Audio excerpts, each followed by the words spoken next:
as far north as Marauder's Arch, as far south as Booty Isle, as far east as Ruby's Fall, and as far west as Mermaid's Hideaway. Pirate Talk Radio proudly presents the most in-your-face Sea of Thieves podcast on the waves. And now, broadcasting from his mother's basement, the biggest idiot to ever pick up a cutlass, your host, Davrim.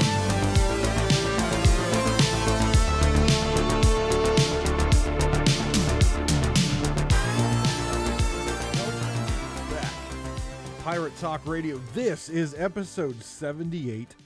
I am Davrim, and I hope you are all doing well. I hope you all had a good week, and I hope that you're all getting out there on the seas and enjoying Season 7. As when this episode comes out, we will be in Season 7. It is no longer on the horizon. It is no longer in the spyglass. We are sailing on Season 7 waves. Now, I have not had the opportunity to sail. My first sail, usually for every season, is my Saturday sail with Captain Logan and two podcasts, one boat on Saturdays at 4 p.m. Eastern Standard Time. And what I will say is you probably want to, make sure you tune in because I've got a convention next week. And I have a show the week after that. So this is going to be the last two podcasts, one boat for a couple weeks. So make sure you get in there. And if you're listening to this right now, we're probably sailing right now if you listen to it right when it hits your app. So you should probably, pause this and go enjoy our stream and then come back to it. But yeah, I've had it's been a crazy week. Work's been nuts. Things have been crazy. I've been trying to keep up with all the news, the Sea of Thieves news, as best I can since I've got back from Sea of Thieves Fest. I hope everyone enjoyed the Sea of Thieves Fest live recording. I do apologize for the YouTube viewers. It did get out there a little bit late. I got back and I immediately went back to work. I didn't have any time off aside from that trip. So I got back, I went right back to work, and I got the audio done, which the audio editing is actually quite easy compared to video editing. So there's a lot more I have to do, and it takes a lot longer than video editing. But it's out there. I had some tweets that said, hey, get your act together and get it up there. So I got it up there. So I hope you guys enjoyed it. We are also less than 30 subscribers on YouTube away from getting the custom Pirate Talk Radio URL. So please, if you haven't done so already, if you're a normal podcast listener, go over to YouTube, search up the Pirate Talk Radio. You can obviously find it just by typing in Pirate Talk Radio in YouTube and hit that subscribe button. And then eventually we'll be able to get that youtube.com/Pirate Talk Radio. So I also have my vlogging. I'm not a good vlogger. I will be the first to admit it right now. I'm not good at it. But if you want to see the entire trip to England, to Sea of Thieves Fest, all the stuff that I recorded and talked about, that is sitting right next to me on an SD card. So I do still have to get that done and edited and out, and I will be working on that. So that is also coming to the Pirate Talk Radio YouTube channel. So check that out. Before we get into all of the Sea of Thieves goodies, I want to take the time to thank the patrons. You folks are what helps more than anything to drive me forward with your financial support of my content. So thank you very much. I want to thank Lane and Regis Stella. Thank you both for continuing your support for Pirate Talk Radio and my content. I greatly appreciate it. It means the world to me. Thank you. And if you would like to also join the patrons, join that club, get your name read off, help support the content, you can go over to patreon.com/DavrimTV and select which of the tiers best fits your financial situation and generosity. Oh, I have my book on my coffee. I was looking for my coffee, and I was going to take a sip there at the end of the Patreon read, but my book was covering the coffee. So season 7. So a few things that I'll just kind of give you a rundown of what we're going to look at in the show today. We had 3 videos leading up to the launch of season 7 on August the 4th, Thursday. A couple different videos. There was a news video, a short one, their normal short Sea of Thieves news video. There was the content update video, and then there was the deep dive where they actually had interviews. It's pretty much interviews with the Rare folks about the content update, right? They didn't really give us any more information in that. It was just kind of explanations on some of the features that they announced in the content update video. So we're going to go through those videos. I'm going to talk about the different features. Again, haven't touched season 7 yet. Probably watched less than 30 minutes, sat down and watched less than 30 minutes of stream. So I know very little about season 7 except what was in these videos and the patch notes, which we'll also look at. We're not going to dive into the patch notes too much because to be honest, this patch was pretty much all new features, which we'll highlight in the videos. And wasn't too much on the lines of any sort of fixes or major changes as far as that's concerned. There were definitely fixes in there, but nothing like, in my mind, that were super huge and amazing. So that's kind of where our adventure goes today. We'll look at all that stuff. So let's start with the drops. So there are Twitch drops going on right now, and they have changed the format of Twitch drops. Now, previously you would watch either a partnered streamer or a non-partnered streamer, depending on the drops. You know, Rare would sometimes allow non-partnered streamers. Thank you, Rare, to get drops and to provide drops to the audience.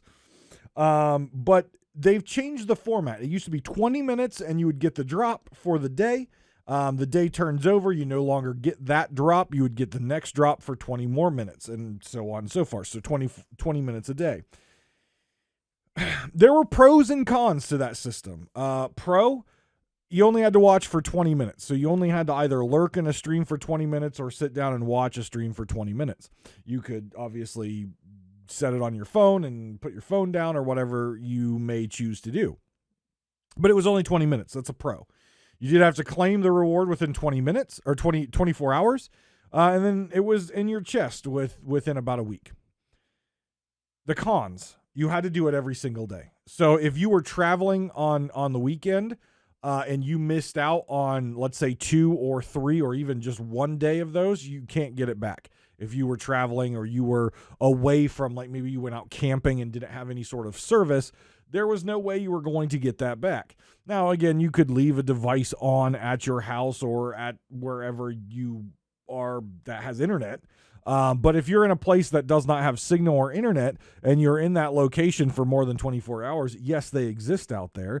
You weren't going to get your drop, and that kind of sucked. Especially if, you know, it was a day or two and you had other days on either side, but could never make up those drops that you missed. So there were some pros and cons to that system, and there's some pros and cons to the new system. So the new system is you must watch, for this set of drops, the partnered streamer, and you need to watch them for a cumulative 3 hours. There are 3 drops. Each drop you get takes 1 hour to get, and you must claim that drop before the next one proceeds to go. Now, what are the pros and cons to this? Just like the last system. Pro, you can do it all in one day. If you lurk in a stream for an hour, go back to your device, hit claim, it starts the next one, next hour, claim, next one, claim, and then you don't have to worry about the drops for the rest of the weekend if you're traveling or gone. Yes, it is 3 hours, which is more than, it would have been an hour, or it would have been 30, so 20 minutes, 40 minutes, 60 minutes. So an hour before would get you 3 drops. Now it's an hour for 1 drop. So yeah, it's a more time investment. Again, drops are supposed to encourage people to go watch streamers, etc. Which again, that's fine. Some people may not like the idea that they have to do 3 hours now instead of 20 minutes, But the nice thing is you can rock it all out in one day. So, for example, for myself, I am working from home today. So I have Behaving Beardly out on my TV, and I've got an alarm set for an hour, and in an hour I will go to my Twitch page, I will claim my reward, and it'll go to the next one. I think I'm almost on the third one, although I believe I have these cosmetics. They are the Morningstar cosmetics. The pants are great, by the way. The pants are my favorite part. Great design pants. But I can see where some people aren't going to like that. But again, you can knock it out in one day. You don't have to be there every single day. So in my opinion, this is a better system of drops, and it allows more people to get all of the drops and not have to worry about, oh, I missed yesterday. Oh, I can't make it today. Oh, I can't make it up tomorrow, right? You can do it all in one sit down and one go. I think it's a better system, and it brings Sea of Thieves in line with many other games who are successfully using the drop system. Is the drop system good? No, it's really not good. I think Twitch has a lot to do to revamp the drop system and make it better for the users, auto claiming, things like that. I think there's a lot of stuff that Twitch could do to make the system better. But as far as what Rare controls, as far as length of time watching, how to claim, I think they're in line with most other companies out there. I know that New World does this way. Halo has a similar time frame. I think it's absolutely fine. And again, if you can knock drops out in a single day, I think that's much better than forcing people to have the time to sit down, 3 days. Again, lurking still requires internet. And I can tell you this, if I took a camping trip, where I go camping, there is no internet. I have no cell phone service. I have no internet. Period. End of story. So if there were drops during that weekend and I was gone Saturday and Sunday camping, I would not get 2 days worth of drops. But if I've got Friday, Saturday, Sunday, I can at least do everything on Friday for the rest of the weekend, go camping, no internet, be away from people, be away from digital stuff, and I can be in my happy place. But so I think it's a better solution. I know last Saturday, Logan and I talked about it and back and forth, and he's more, it seemed like more of a fan of the shorter time period.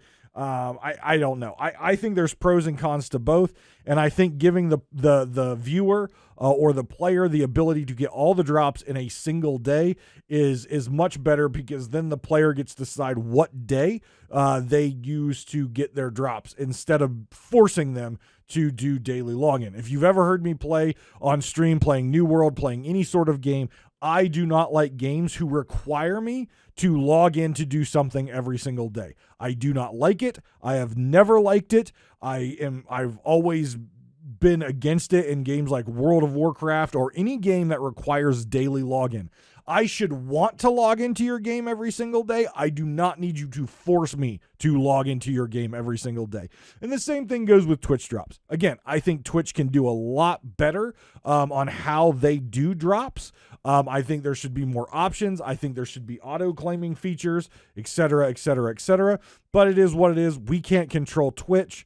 Rare can't control Twitch. They can just do what they can do with the features that are out there. And I think switching to you can sit down for one day and get all the drops is a much better system than forcing people to log in or watch every single day.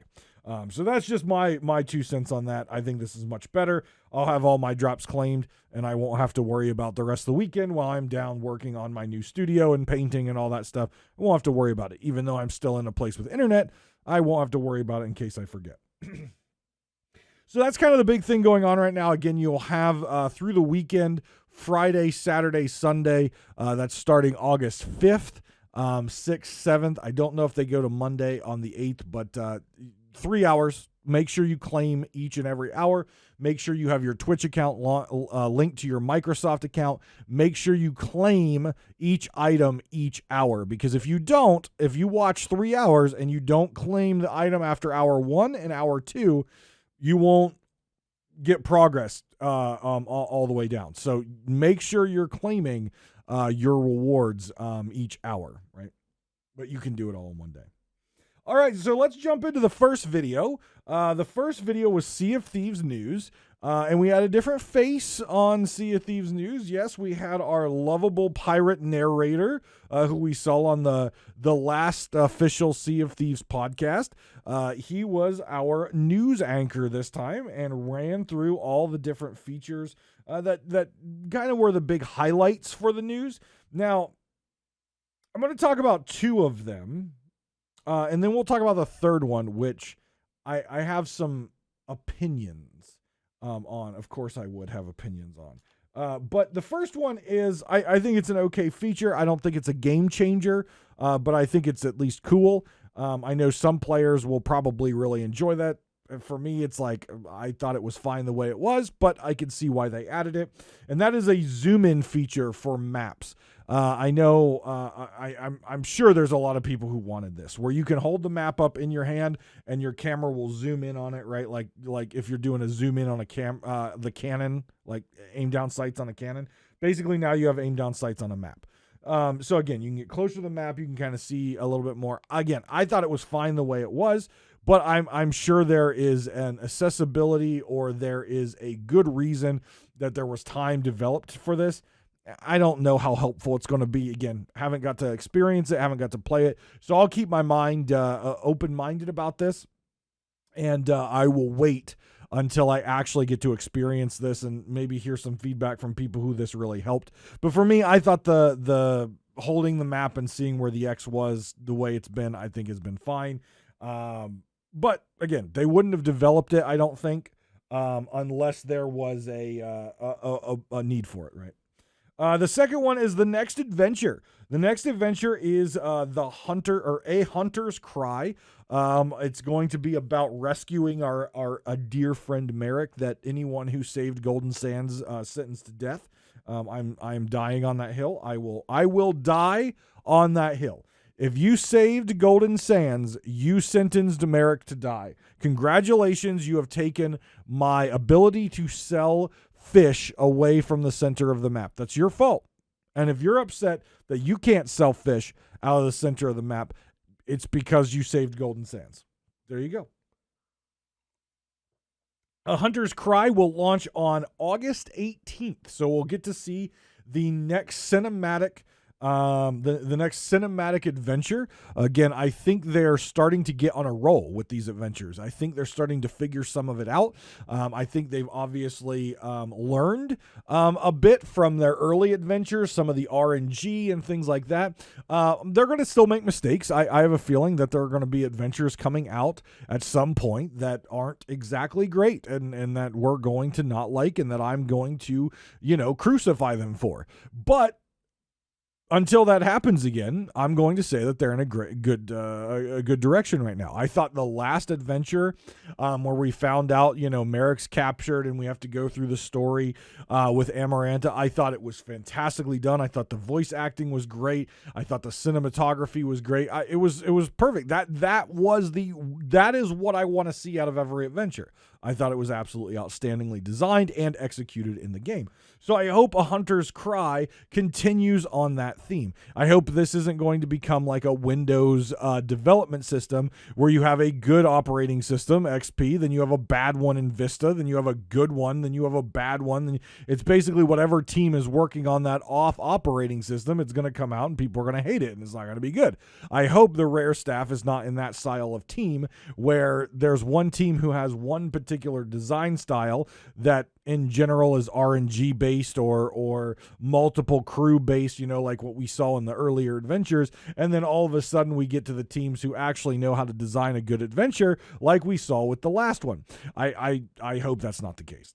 I hope it's not. I know they have multiple teams, but I really hope we don't go through this cycle of really good adventure, what adventure should be, into an RNG crappy experience back into a good one. I hope we don't do that. I hope we have more of a unified voice and a unified direction around the style of adventure that we saw with the Amaranta one, with the Merrick one. And yes, I am awful with names, so you can correct me on Twitter or Discord or however you wish to get a hold of me to remind me what the last adventure was called, because I already forgot because I'm bad with names.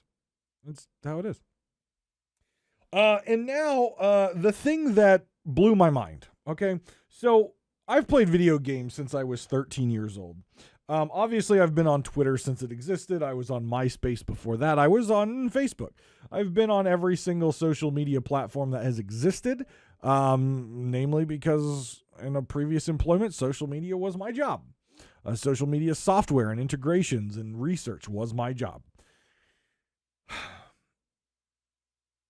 When a company comes up with a new feature or a new product, there are different ways to approach the announcement of said product or said feature.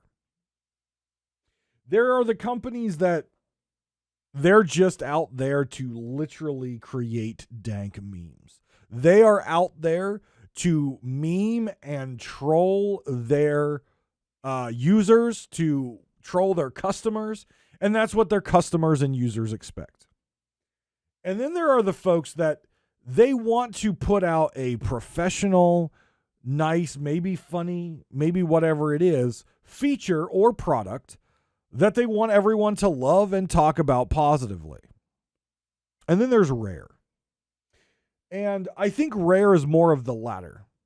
Their social media account does do trolling on time to time. But when it comes to new features, even if you look at the Bethesda Xbox showcase, they had all the features there. They did it in a fun and memorable way. They did it the Rare way. But there were things that people could say about it. You know, oh, it's a sing-along and stuff like that. But it was well put together and everything like that. But Stools, really? Like, talk about part of the news. Talk about part of the news that talked about a new feature, right? Everyone's excited about captaincy. Everyone wants to know more about captaincy. And they bring out the Sea of Thieves news, and they're talking about the Emporium and Cosmet, and they talk about a stool. Literally another entity that is spawning on islands that what do you do with it? Pick it up, carry it wherever you want, and sit your ass down. Has legitimately no purpose in the game aside from sitting. That is all the purpose. You can't take it and beat a skeleton over the head with it. You can't take it and PvP with it. You can't take it and like sit on the shoreline and attach a rope to your boat and go like, I don't know, boogie boarding with it. I can't stick it in the eye of a crustacean creature. It has no purpose in the game but sitting. And I know for some players out there, they're going to take that and they're going to make amazing Sea of Thieves shot contest pictures with it. And there are going to be some cool, sweet pictures that we get out of this. But did you really have to spend the time to develop another sitting thing that you can move around? What benefit does this bring to the game? Especially in an update like Captaincy. An update that we've wanted for a long time, to name our ships, to customize our ships, to save loadouts to our ships. And you give us a stool. Like, if you've listened to my show for a while, you will know, and I still hear about it, people still like joke with me about it at time to time. People still troll me about it from time to time. I will still get messages in Discord from Rare devs to be like, hey, remember the comfy mattress and the sloop? Because I raged about that, because I do not understand why the brig needed to be taken out of the sloop and a bed put there. Obviously, they had the sleeping feature, so they needed a bed to use the sleeping feature on the sloop. But literally, pointless development time to put a bed in a sloop. And it's not even a bed. It's literally a sheet on boards. I will try not to get back into the rant about the comfy mattress. You can go back to that episode and listen to it if you want. I rage. And I have the same internal burning hatred for the decision of putting a stool in the game. You have servers that cannot support 6 ships right now. You can still only support 5 ships. You have hit registration that is still busted as shit. And you have a brand new season with new features of captaincy, which might I add, when we get to known issues and bugs, the update you've pushed already twice, and by the way, 2 of its critical features are disabled right now. But by God, we could use that development time to put a damn stool in the game so you can carry it on the highest peak of freaking Cannon Cove and sit down and watch the stupid sunset. Really? At least let me beat a pirate over the head with it. At least let me use it as a melee weapon. At least let me sit, let me bring 2 stools and let me sit on one stool, like in the water, shallow water at like Mermaid's Hideaway, the little pool. Let me sit there and beat fish with the other one. Clunk, clunk, kloosh, kloosh, kloosh, and catch fish that way, because it's a more entertaining way to catch fish than the current way of catching fish. Clunk, clunk, clunk. Let me board a boat with a freaking stool and dominate in PvP as I knock pirates out with a stool. Let me do that. But don't give me another entity on your already crappy server performance where you can't have your maximum amount of boats. Don't give me another entity out there that all that it's used for is sitting. Which, by the way, if you're on your ship and you're sitting and you figure out a way to keep your character online and you're sitting on your boat, you will level up your stupid captaincy thing just by sitting on a stool. It's just baffles my mind. It just goes back to the comfy mattress. Like, why? Why? You want to do another Tools Not Rules update? Like you did in Season 5, where you added dice and a whole bunch of other pointless shit to storytell? Cool. Do it then. Do it then. Don't just add a stupid-ass stool because you can add a stupid-ass stool. And hell, it's not even a stool that stays on your ship. If you portal hop, by the way, if you portal hop, the stool's gone. The stool is an entity, and it's not one that you keep like food and provisions in. So guess what? You go through the portal, you leave your stool behind. You leave your stool behind when you go through a portal. So you can't even keep it. You can't even put it on your boat and keep it there. I can't boogie board with it. I can't beat the hell out of another pirate with it. I can't jam it in the eye of a crustacean with it. I can't fish with it. All I can do is sit on it. It doesn't regenerate my health when I sit on it. My butt doesn't feel good because there's no cushion on it. What's the point of it? What is the point of it? There is 0 point of it. And it doesn't make sense to be added to this update. In the future, if you want to do another Tools Not Rules, that's where you add it. You don't add it to captaincy. That seemed like we have this feature that we actually built back for Season 5 and it just didn't work right. So we finished it. Let's just throw it in here.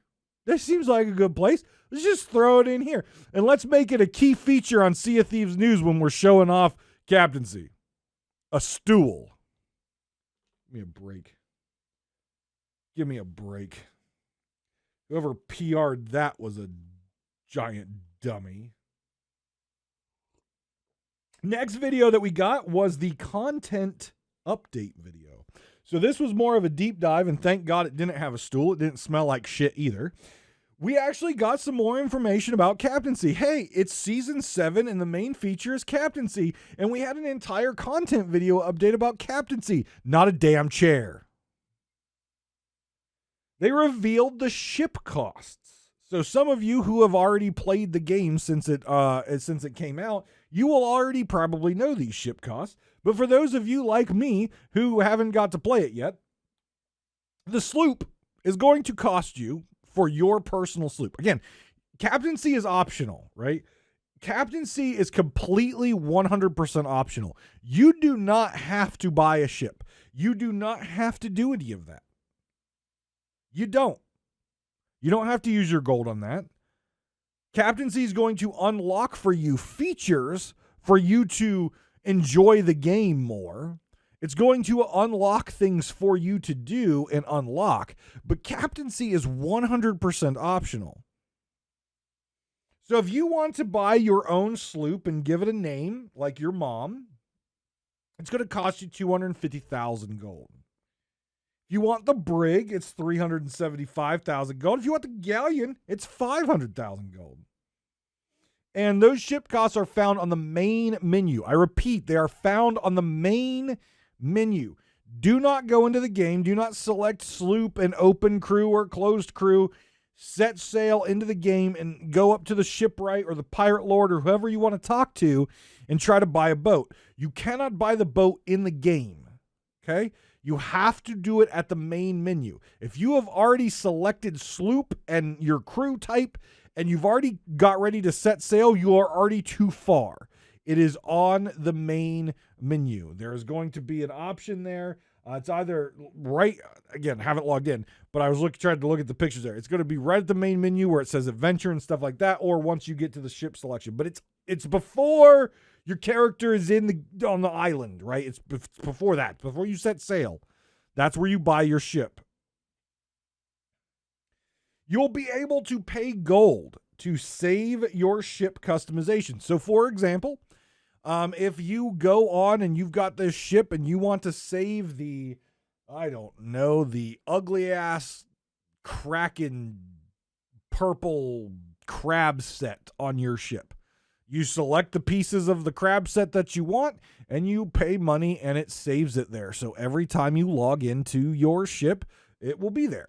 You will also have the features to turn on and turn off crew members from changing the cosmetics. So if you are a person who is wrong when you play this game and you're using anything other than the Sea Dog cannons or the Sailor cannons and you're just flat out wrong, okay, and you lock me out of changing them, there's a good chance I'm just going to leave your crew because I'm not using those cannons. Use the Sea Dog cannons, the Glorious Sea Dog, the Triumphant Sea Dog, or the Sailor cannons. Those are acceptable cannons. Don't put any fluted cannons. Don't put any, bone crusher cannons. Don't put any, party boat cannons, unicorn cannons, kraken, crab, whatever don't do it. Okay, don't do it. Those aren't good cannons. Okay, Sailor or Sea Dog. Those are your choices. But you can lock that down so no crew member can change your cannons. Also, if you use cannon flares, I will probably also leave your boat. Don't use cannon flares, period. Just don't do it. But you can lock all the cosmetics that you save on your boat so no one can change them. You can also unlock them if you would like your crew to change them. Keep in mind, if your crew changes them, so if, let's say you have the legendary figurehead and they changed it to the party boat figurehead, that's fine. It does not save to your ship's loadout, and the next time you log in with your ship or the next time you go to the shipwright, you can just get your loadout back. So don't worry if someone screws up your look of your ship. It's saved. It's saved to you and your choices, not your crew's choices. But you can lock them out of changing it anyways. This is a feature I actually have talked about with friends and people for a long time. A lot of times, if you're a person that sails for several hours, in anything from megalodons to skelly ships to ghost ships to whatever the case may be, your boat takes damage. And more so cosmetic looking damage where the paint's all chipped off and it looks like giant, crater holes are all over the hull and stuff. And you're stuck with that boat until you log out and log back in. And if your playtime's not over and you're having a good time, you don't want to log out and log back in. Maybe you're enjoying the server that you're on. You can now go to the shipwright and pay money to have all of that repaired. So they will put a new paint coat all over your boat and make it all shiny and new again. Make sure there's no dents or divots, no cracks or dings. They'll make it look all nice and pretty, like it just came out of the carpentry shop. And it'll look nice again. So there is that option. And what I enjoy about this, not only owning your own ship, not only saving the cosmetics, not only repainting and a few other features we're going to see here, is Rare is finally figuring out good gold dumps, right? The Dark Adventurer stuff was not a good gold dump. That was a dumb gold dump. Sure, it's cool. Sure, I know a lot of people like the Dark Adventure stuff. It was designed nicely. It was a cool, unique look. But there is no sense in a gold dump like that. It didn't make any sense. This is a smart gold dump. Saving your ship's cosmetics. Repainting.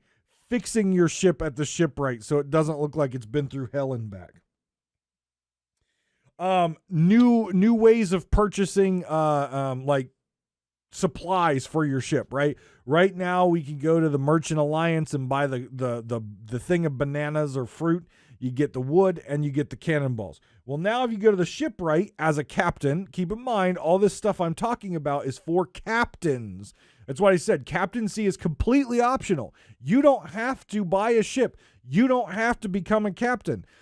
But if you do, or you're on a ship who has captaincy, you unlock these features. If you're just okay with, not having your captaincy, not having it, you can still play the game.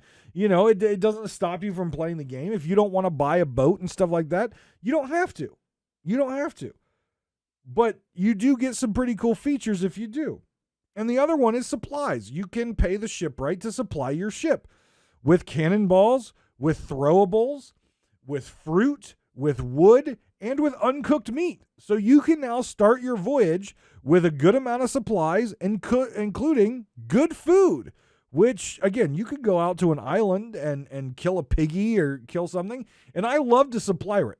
I honestly love supplierting. I love taking a storage crate around an island, looting all the barrels, and coming back. I like that. That is something that I enjoy a lot when I play. But for some players who may not have the play time that I do, and because when I play, I don't get to play a lot, but when I do, I play for hours, right? So I don't have a shorter play time. Some people can only play for 30 minutes, maybe an hour, whatever the case may be.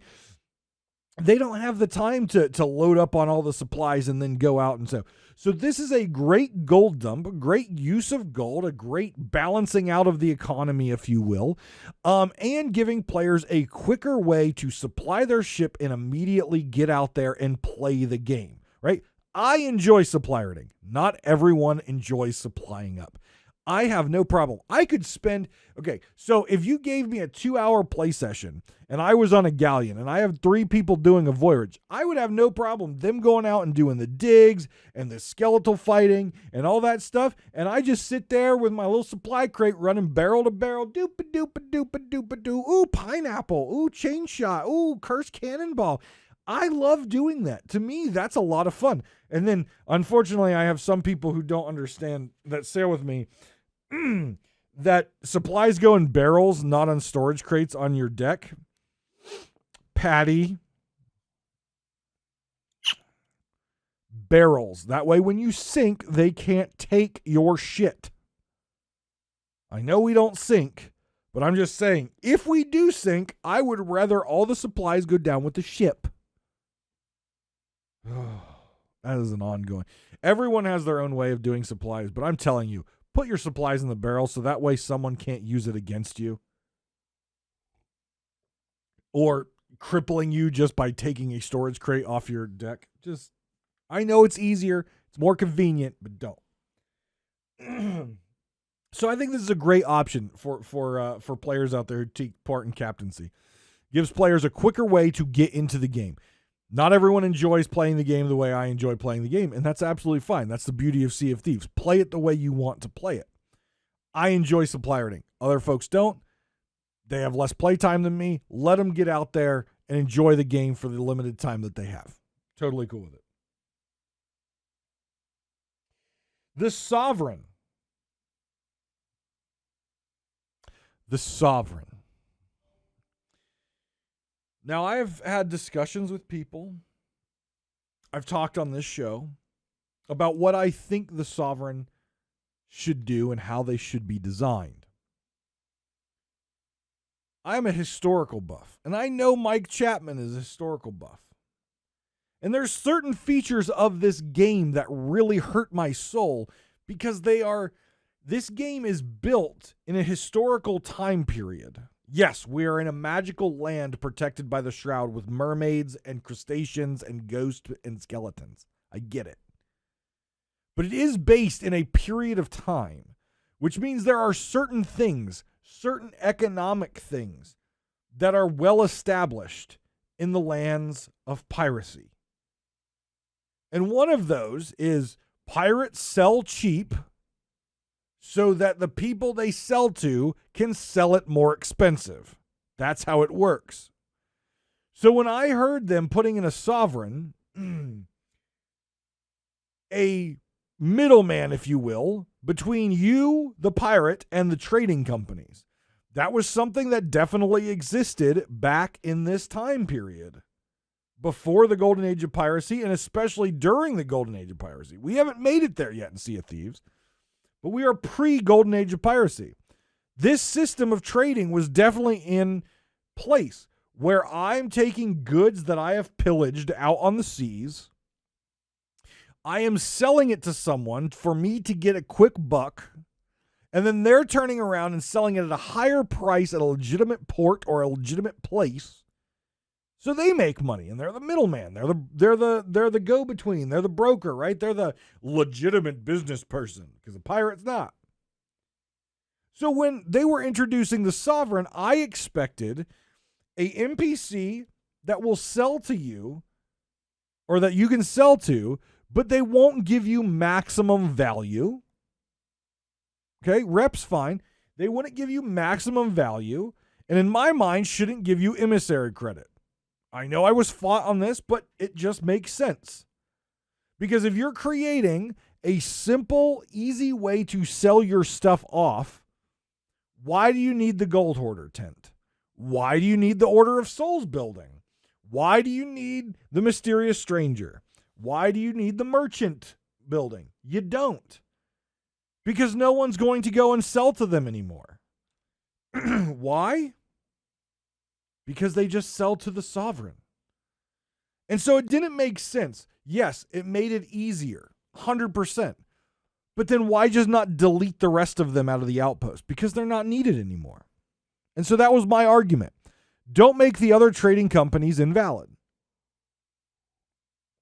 There is not a need for a servant of flame on every outpost. Why? Because ships aren't marked on the map.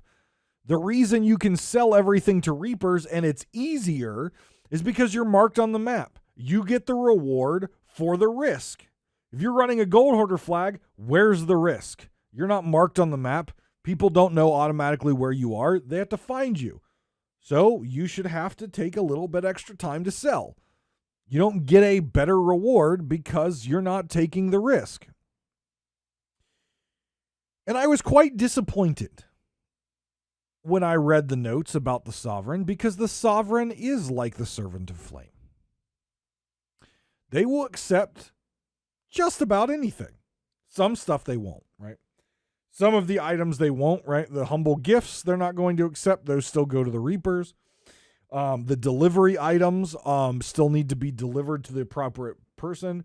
They're not a complete catch-all like Reapers is. But you can turn in Athena stuff there. And you can turn in Gold Hoarder stuff there. And you can turn in Merchant stuff there. And you can turn in Order of Souls stuff there. And they give you full rep and full value, even emissary value. They give you ledger value. And it's 100%. And that makes 0 sense. Because it literally says in the patch notes, when they talk about the Sovereign, it literally says that the Sovereign will take care of selling it for you. So what this tells me is that this Sovereign, this entity, makes no money. Because you're buying it, you're selling it to them at the same value you sell it to the Gold Hoarder, at the same value you sell it to the Merchant, the same value you sell it to the Mysterious Stranger. You're selling it to the Sovereign at the same value, but they're taking care of it for you, which means they're getting the same thing from the Merchant, the Gold Hoarder, and stuff like that. They're taking care of it for you. which means they're making no money, which makes zero sense in a world of piracy. It makes zero sense in the economic systems that would have existed during this time. It makes zero sense. And I know people out there always say, well, it's just a game and there's mermaids and shit like that. I get it. It is just a game. But when it has been publicly stated that this game exists in this world, in a shroud in the Bahama area during the time just before the golden age of piracy, there are certain systems that exist. And we know that most people in the Sea of Thieves came here. They weren't born here, which means they came from an outside organization. They came from an outside understanding of a successful business system, and they're going to bring it here. There's not going to be a go-between that doesn't take a cut. And based on how this sovereign is working and how it is portrayed as they'll take care of it, they are a go-between that's not taking a cut, which makes zero economic sense in the time period that we are in. Is it good for the players? 100%. Is it nice for the players to be able to basically sell everything at one-stop shop instead of running around and making little loot piles everywhere on their boat and having to take those little loot piles in 3-4 different places on an island full of traders? Absolutely. It is much better for the players. It's much easier for the players. But it doesn't make sense. And I know some of the folks out there that I've had this discussion with who love the idea of the Sovereign before we had an idea of what the Sovereign actually does, and now are especially going to love the idea of the Sovereign. But those people are still the ones who are caught up in lore and story and cohesion. You can't be caught up in lore and story and a cohesive story if you don't also understand where this game takes place and the historical context that it's in. There are economic systems that were proven successful at this time that would have been brought into the Sea of Thieves and used here. You can't love lore and having consistent story, but also ignore history of what is going on outside the veil that these people brought here. You can't have it both ways. Is this great for the players? Yes. Does it make any logical sense whatsoever? No. Will I use the Sovereign? Abso-fucking-lutely, I'm going to use the Sovereign. Will it trigger me because it doesn't make any sense in history? Yes, it will.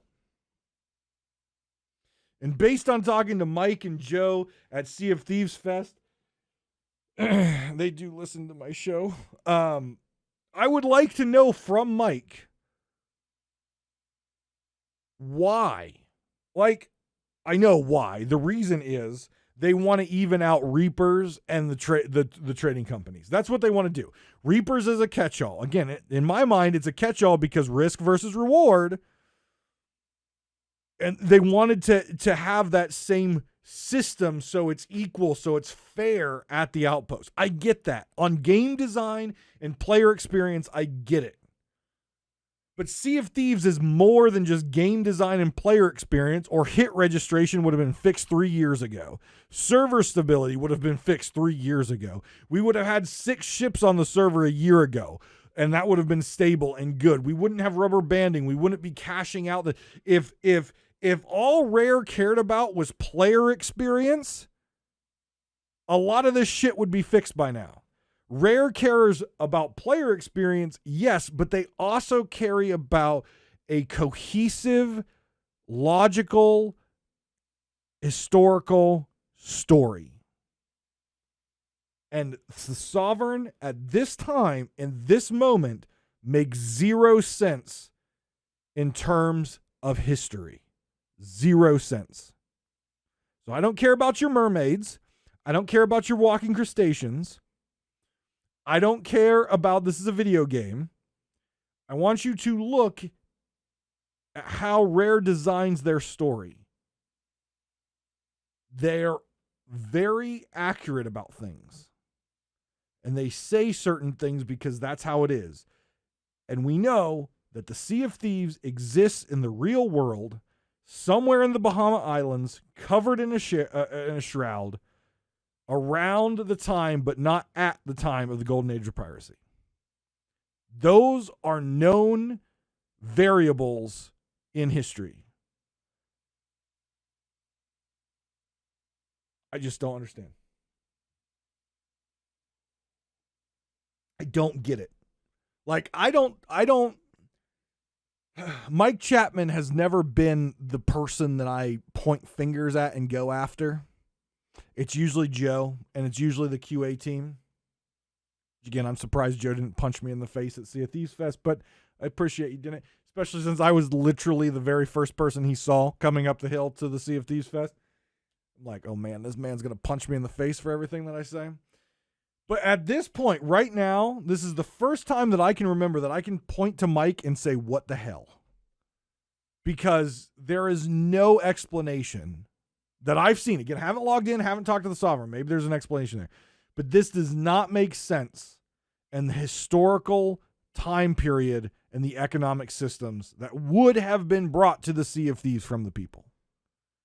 Nor does it make sense in any history as far as an economic system, because there's no middleman that's going to take the hit. There's no middleman that's going to take zero profit. So it doesn't make sense. And I'll tell you what, the merchant, the gold hoarder, the Order of Souls, the mysterious stranger, they know what these items are worth. So it's not like the Sovereign can turn around and be like, hey, this chest that you used to get, that you used to buy for 300 gold, yeah, it's 500 gold now. Like, they're not going to buy it. Why would they buy it? They know there's people out there that they can buy it from cheaper. Like, they're not going to do that. The Sovereign's just taking care of it free of charge from everything I see here. So this is the first time in the history of this show that I'm pointing to Mike Chapman and saying, what the hell? Come on, man. What the hell? You are a history nerd like me. Come on. And I know he would say, hey, it's a better player experience. I agree with that. But man, let the Reapers have it. Like, you could put the Sovereign in and say you get 10% less or 5% less. Doesn't even have to be that much. Say 5% less. Emissary value, fine, give it to them. Reputation, fine, give it to them. Everything at a discount of 5%, because that historically would make sense. Because that means the Sovereign is making 5% of what the value is on that item. That is business. That makes sense. That would exist back then. But this does not make sense. And I promise you, if you made it 5%, players would still use the Sovereign over the Gold Hoarder, over the Order of Souls, and Merchant Alliance. I sure as hell would. If you got 5% less on every piece of item you turn in, but the convenience value of the Sovereign,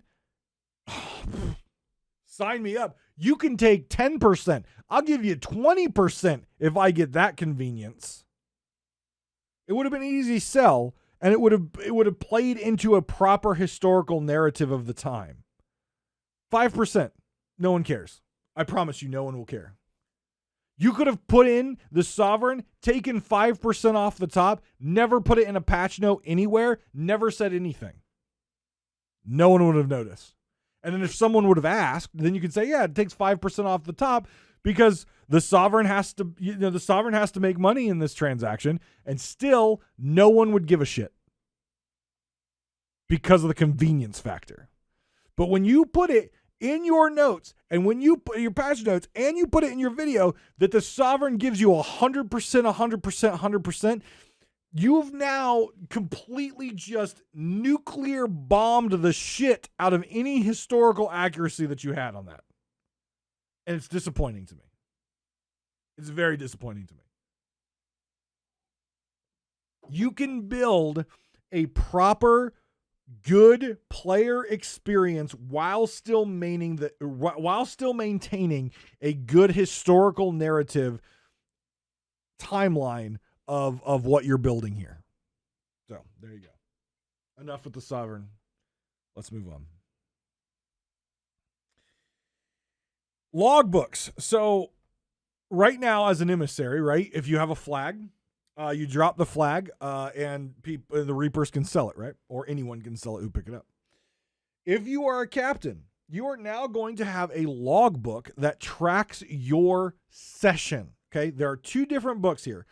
There's a log that's going to track your milestones and everything that you do while you are a captain or while you are taking part on a ship with a captain. You will get milestone unlocks and it'll show you what you did on this ship, right? It'll be a nice little storybook.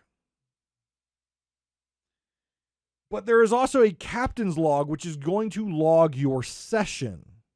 So what you did before you logged out. If you're server hopping, every time's a new session, right?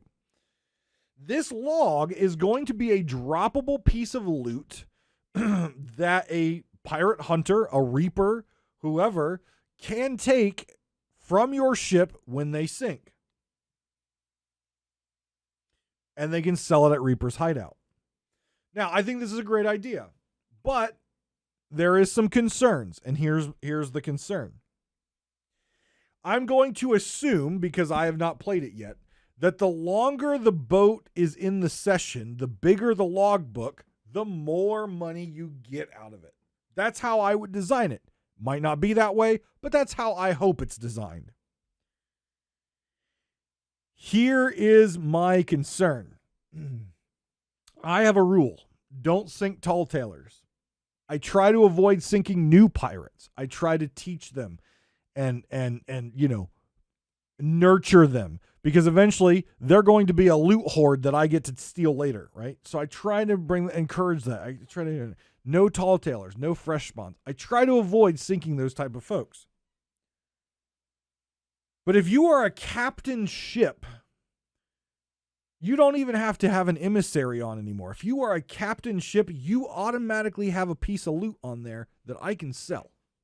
Whether you're doing tall tales, whether you're a new player, or whether you're a fresh spawn, if that is a captained ship, no matter what you are doing, you now have a piece of treasure on your boat that a reaper can sell. So any player out there who uses I don't have any loot, and you have an emissary flag, and the reaper's like, you got a flag, I'm sinking you for the flag. Now maybe you don't have an emissary flag, and you're like, I don't have any loot. Why are you attacking me? If you're a captain ship, you have a logbook, and that logbook is worth gold. So, do I think it's a cool feature, and do I like the idea of another droppable item that you as the captain, as the crew, should be trying to protect, right? Because the captain's log back in the day, that was a very valuable piece of treasure, because it had information about trade routes and information from the captain that he has learned and he has got. There's some valuable information in there about maybe your next steal. So I like how they have the captain's log in there now as a stealable piece of loot, because that was a stealable piece of loot back in the day that was valuable. Look, we've got some sort of historical thing in there that makes goddamn sense. But if you're a player out there that does use the excuse of, I don't have anything on me, if you're on a ship that you own, if you're on a captaincy ship, you do have a piece of loot, and it is the captain's log, and it is worth gold, and Reapers will sink you for that. So there you go.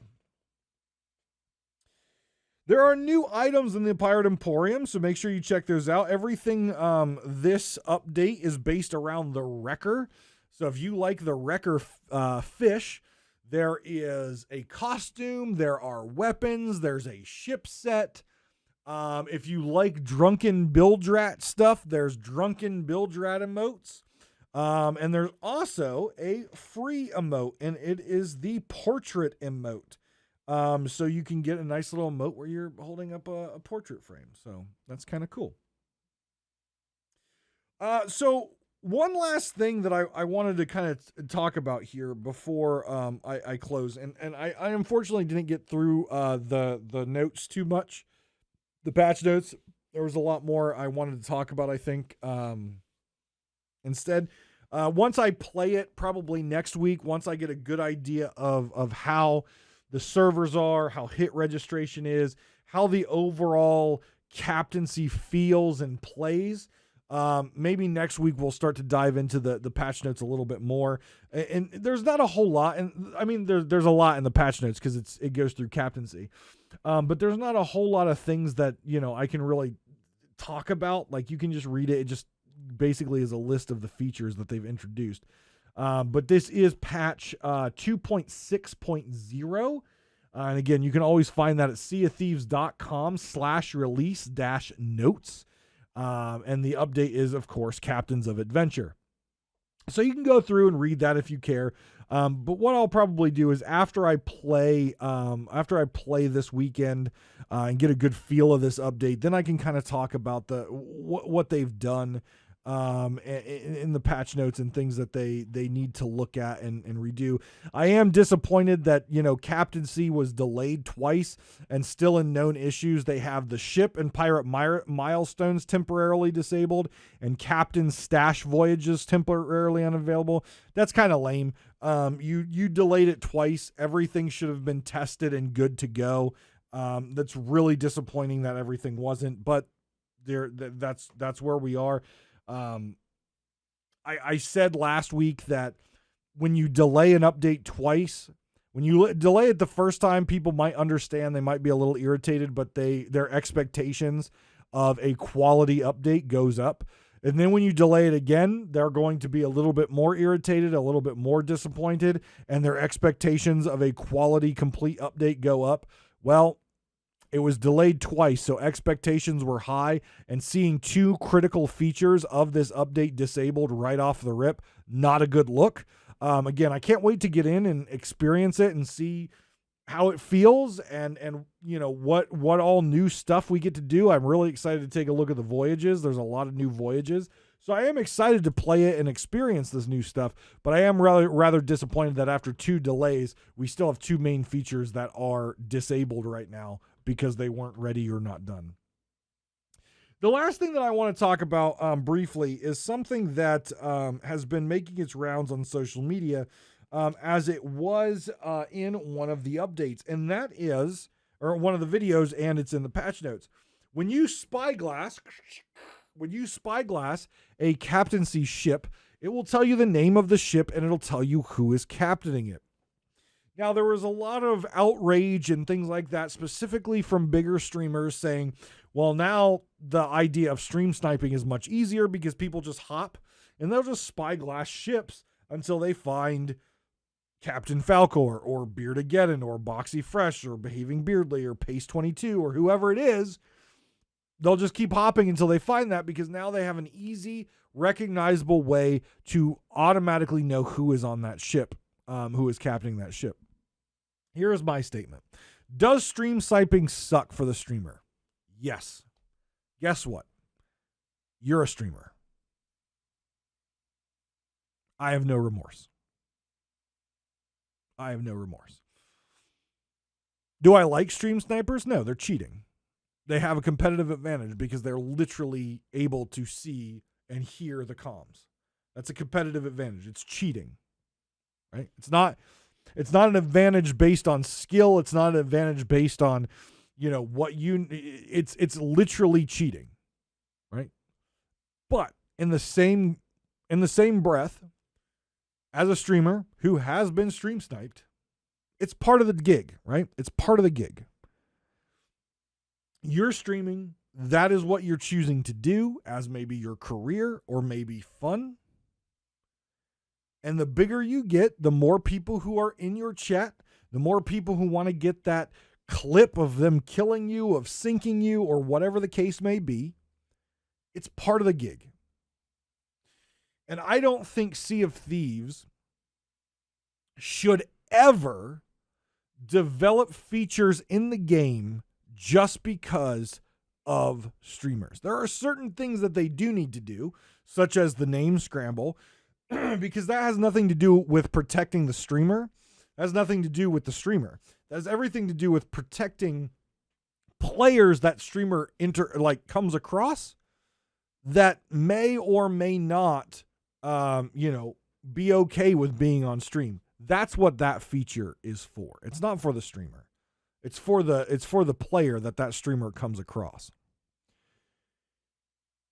I know in conversations with some players, I've talked about the idea of removing one pellet from the blunderbuss. I know at Sea of Thieves Fest we had the discussion of the people think that Rare should take double gun away and basically make it sword and your choice of what gun you want. At the end of the day, there are certain things that Rare's not going to do because of their big streamers. Rare cares about their streamers. Rare does value their big dollar, big eyeball streamers. But there's also times like this where, look, you're a streamer. People are going to want to kill you. Kill them back. Deal with it, right? So I have always approached the idea of stream sniping as it's part of the job, right? It's part of the job. I don't like having two cell phones. I have a personal phone and I have a work phone. I don't like the idea that my work phone could go off at 3 a.m. and I have to take the work call. It's part of the job. If you're a streamer, stream sniping is part of the job. You might not like it. It may trigger you. You may be upset. And understandably so, it is in my opinion, and many people's opinion, a version of cheating. But it's part of the gig, and it's part of the job. So you got to deal with it. Personally, I think I really like the idea of being able to telescope in and seeing the unique or probably sometimes very trolly names of people have on their ship. Because back in the day, guess what? That's what you would do. Historically. Accurate. You would spyglass in, and based on the type of ship, shape of ship, sails, flag on the back, you would know what type of ship that was sailing in those waters. Huh. You mean they did a couple features of this update that actually made historical sense?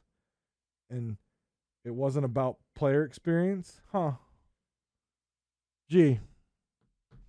Wish you could keep that trend going all the time. With the Sovereign. I hope everyone is having a good time with Season 7. I am looking forward to diving into it this weekend. Please, if you would like to come watch any of the live streams, I've been playing Sea of Thieves. I've been playing a lot of New World with their new update. The game is in a much better place. I'm having a lot of fun with that. I know there's some more games that are on the horizon that I would like to play as well. Please do come on over. Twitch.tv/Davrim. I stream right now 4 days a week. That is Friday night, Eastern Standard Time, Saturday, midday to night, Eastern Standard Time, Sunday, midday to night, Eastern Standard Time, and Monday at night, Eastern Standard Time. I hope you can come by. I hope you can say hello. Please do check out the Twitter, twitter.com/DavrimTV. We have a Discord. That link is down in the description. Please come by and say hello. You can always hit me up in the email box, which is also in the description. Please hit the like on this video. If you're on YouTube, hit the subscribe, ring the bell, and we'll be back next week. Take care of yourself and each other. And I will see you next time on Pirate Talk Radio.